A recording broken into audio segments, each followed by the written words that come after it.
আজ পহেলা বৈশাখের ছুটি, চারপাশে প্রচন্ড গরম আর রোদের তেজ যেন পৃথিবী জ্বলে উঠছে। এই গরমের মধ্যে দুই বন্ধু নিশান আর আনিসের ঘরের ভিতর বসে থাকতে বিরক্ত হয়ে গেল। হঠাৎ করে তারা সিদ্ধান্ত নিল নিজের বাসার গাছের থেকে আম পেড়ে আনা। দুইজন মিলে গাছ থেকে টাটকা সবুজ কাঁচা আম পেড়ে নিল। গরমে ক্লান্ত শরীর হলেও মুখে ছিল একটি অদ্ভুত আনন্দ। বাড়িতে ফিরে তারা আমগুলোকে ধুয়ে নিল। তারপর আনিস খুব সাবধানে চাকু দিয়ে আমগুলো সুন্দর করে ছোট ছোট টুকরো করতে লাগলো। নিশান পাশে দাঁড়িয়ে হাসতে হাসতে বলল, আরে এটা কিন্তু একদম ছোটবেলার মতো লাগছে। আম কাটা দেখতে দেখতে তাদের দুজনের মনে পড়ে গেল ছোটবেলার দিনগুলো, বন্ধুদের সাথে খেলা, দৌড়াদৌড়ি আর সে নির্ভেজাল হাসি। মাঝে মাঝে তারা চুপ হয়ে যায়, শুধু স্মৃতিগুলো মনে ভেসে ওঠে। নিশান ছিল একটু চালাক আর মজার স্বভাবের ছেলে, আর আনিস ছিল সবকিছুতে সৎ আর শান্ত স্বভাবের ছেলে। সর্বশেষে আমি লবণ, মরিচ, হলুদ, ঝালের গুঁড়া সবকিছু দিয়েই একসঙ্গে মিক্স করে নিল।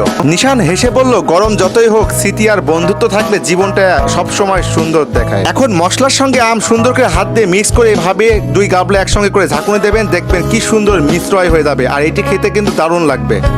অসাম। এত সুন্দর পিওর খাবার পাবেন কোথায় গরমকালে?